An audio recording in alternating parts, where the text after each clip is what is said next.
కాబట్టి అమ్మకి నేను భారంగా అవ్వకూడదు అని చెప్పి కూలికి వస్తున్నా. బట్ నేను దీంట్లోనే సెటిల్ అవ్వను.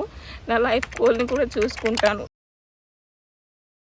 చాలా ఎగ్జైటింగ్గా ఉంది. అంటే ఒక్క ఒక్కరోజు అన్నం పెట్టే అతనికన్నా మనకు తన పరిపాలనలో మంచిగా ఇచ్చేసే, అంటే మనకు ఎప్పటి వరకు పరిపాలన ఇస్తారో అప్పటి వరకు మనకు కడుపు నిండేలా చూసే వ్యక్తికి ఎంచుకొని ఓటేయడం నాకు చాలా ఎగ్జైటింగ్గా ఉంది. మా ఊర్లో మద్యపానం అనేది మద్యపానం ఇవి చాలా ఎక్కువగా ఉంది. దానివల్ల పిల్లలు కూడా తాగి హెల్త్ పాడవుతుంది. వాటిని ఆపాలి. ఇంకా మా ఊర్లో గ్రౌండ్ లేదు. పిల్లలు ఆడుకోవడానికి గ్రౌండ్ ఒకటి కావాలి. ఇంకా కొన్ని సదుపాయాలు మా ఊర్లో లేవు. అవి ఎవరైతే ఇస్తారు అన్న నమ్మకం నాకు వస్తుందో అతనికే డెఫినెట్గా వేస్తా. మద్యపానం నిషేధం చేయాలి. ఇంకా కిడ్నీ ఎఫెక్ట్ అనేది మా ఊర్లో చాలా ఎక్కువగా ఉంది. మంచినీటి పథకం కూడా కావాలి మాకు. అండ్ పిల్లలకు ట్యూషన్ కూడా అవ్వడం లేదు. స్కూల్ ఉంది, బట్ ట్యూషన్ అవ్వడం లేదు నైట్ పూట. అవి సదుపాయం ఇచ్చేయాలి. అండ్ మద్యపానం మాత్రం తప్పకుండా నిషేధించాలి అని కోరుకుంటున్నాను. చాలా వ్యక్తులు మా ఊర్లో ఇబ్బందుల్లో ఉన్నారు మద్యపానం వల్ల.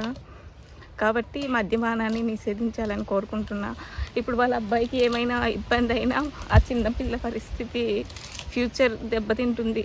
అలాగే కూలి పనికి రావడం జరుగుతుంది కాబట్టి కోరుకుంటున్నా.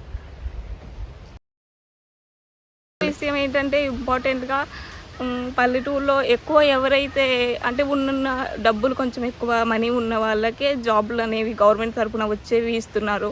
అలాంటి కూలీ చేసే వాళ్ళ దాకా తీసుకొని రావడం లేదు అసలు. కాబట్టి మా గురించి కూడా కొంచెం ఆలోచించాలి. అండ్ వాళ్ళ కోసం, డబ్బులున్న వాళ్ళ కోసమే కాకుండా మా గురించి కూడా కొన్ని పెట్టాలని కోరుకుంటున్నాను.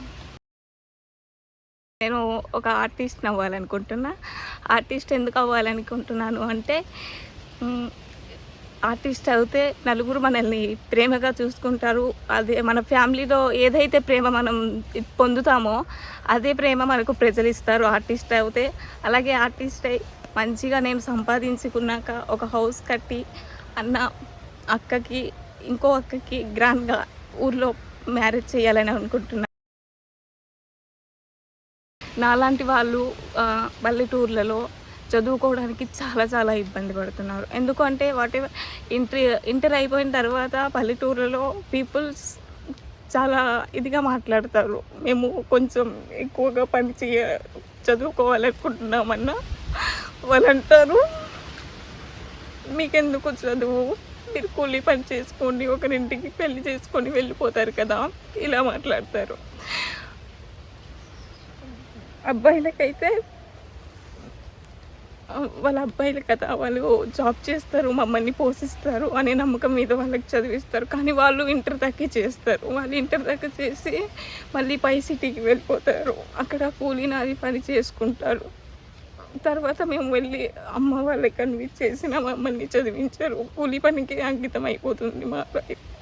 కాబట్టి అమ్మకి నేను భారంగా అవ్వకూడదు అని చెప్పి కూలికి వస్తున్నా. బట్ నేను దీంట్లోనే సెటిల్ అవ్వను.